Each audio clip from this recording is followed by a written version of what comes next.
वसई की एक छोटी सी झोपड़ी में पिंटू और उसकी माँ मीना रहा करते थे। पिंटू के बाबा को गुजरे हुए कई साल हो गए थे। मीना दूसरों के घरों में बर्तन धोकर घर का खर्चा चलाया करती थी। पिंटू और मीना दोनों गरीबी की जिंदगी जी रहे थे। बेटा पिंटू, मैं चाहती हूँ कि कल से तुम स्कूल जाओ और पढ़ाई करो। लेकिन माँ, हमारे घर की परिस्थिति इतनी खराब है, आप मेरी पढ़ाई का खर्चा कैसे उठाएंगी? वो मैं देख लूंगी। बाकी तुम सिर्फ पढ़ाई पे ध्यान दो। वैसे भी सारा दिन यहाँ वहाँ मटर गश्ती ही करते रहते हो। कम से कम अगर तुम स्कूल जाओगे तो भविष्य में तो तुम्हारी जिंदगी संवर जाएगी।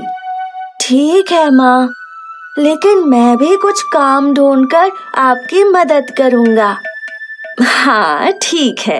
और अगले दिन मीना अपने बेटे को पहली बार स्कूल छोड़ने गई।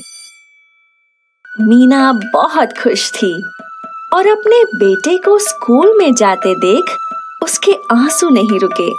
अब मीना ने और 2 घरों में काम करना शुरू कर दिया था।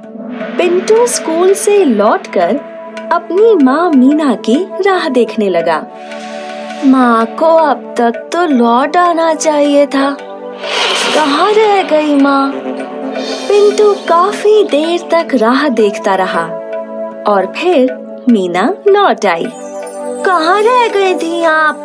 कुछ नहीं, मैं और 2 घरों में काम कर रही थी। और 2? हाँ, तेरी पढ़ाई के लिए। माँ, वैसे तेरे स्कूल का पहला दिन कैसा था? बहुत अच्छा था माँ। मेरे स्कूल में बहुत से बच्चे हैं। मैंने बहुत सारे दोस्त भी बनाए और हमारे मास्टर जी भी बहुत अच्छे हैं।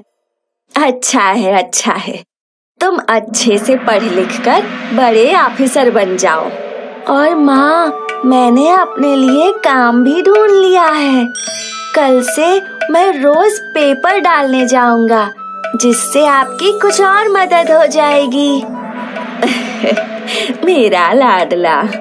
और अगले दिन से पिंटू रोज लोगों के घरों में पेपर डालने लगा। उसके बदले व्यापारी उसे कुछ पैसे दे दिया करता था और फिर घर लौटकर वो स्कूल के लिए तैयार हुआ करता था। और फिर मीना उसे स्कूल छोड़कर अपने काम पर चली जाया करती थी। कई दिनों तक ये सिलसिला चलता रहा। एक दिन पिंटू पेपर डाल ही रहा था जब वो व्यापारी के पास लौटा तो उसके पास एक पेपर बच गया था। साहब, आज एक पेपर ज्यादा आ गया था। ठीक है, ये पेपर तुम ही रख लो। पिंटू पेपर घर ले गया और वो उसमें छपे हुए शब्दों की पहेली को सुलझाने लगा। फिर स्कूल के रास्ते जाते वक्त वो एक न्यूज़पेपर के दफ्तर में रुका और उसने वो पहेली वाला पेपर उन्हें दे दिया। और फिर रोज की तरह वो लोग स्कूल गए और मीना अपने काम पर चली गई। अब मीना एक घर के बाद दूसरे और फिर तीसरे घर में काम किया करती थी और पिंटू स्कूल के बाद पढ़ाई करता था। फिर अपने घर की साफ सफाई करके अपनी माँ के लौटने का इंतजार किया करता था। 15 दिन बाद जब पिंटू अपने स्कूल में था तो पिंटू के मास्टर जी के साथ एक ऑफिसर आए। यही है पिंटू? तो वो तुम हो जिसने वो पहेली का हल किया था? जी सर। तुम बहुत ही बुद्धिमान हो। उस दिन की वो पहेली सिर्फ तुम अकेले ही हल कर पाए थे और इसलिए हमारी कंपनी ने ये निर्णय लिया है कि वो तुम जैसे बुद्धिमान बच्चे की पढ़ाई का खर्च उठाएगी। ये सुनकर पिंटू बहुत खुश हुआ।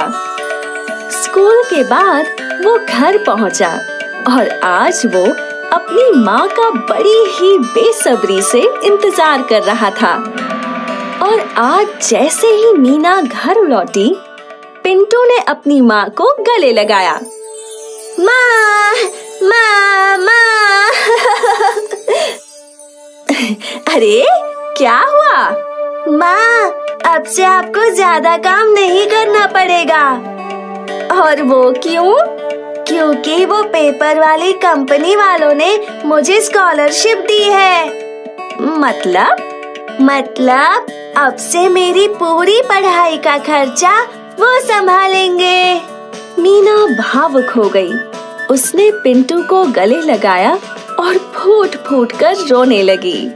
ये कहानी हमें ये सिखाती है कि मेहनत हमेशा रंग लाती है। ये स्कॉलरशिप मीना और पिंटू की कड़ी मेहनत का ही फल था।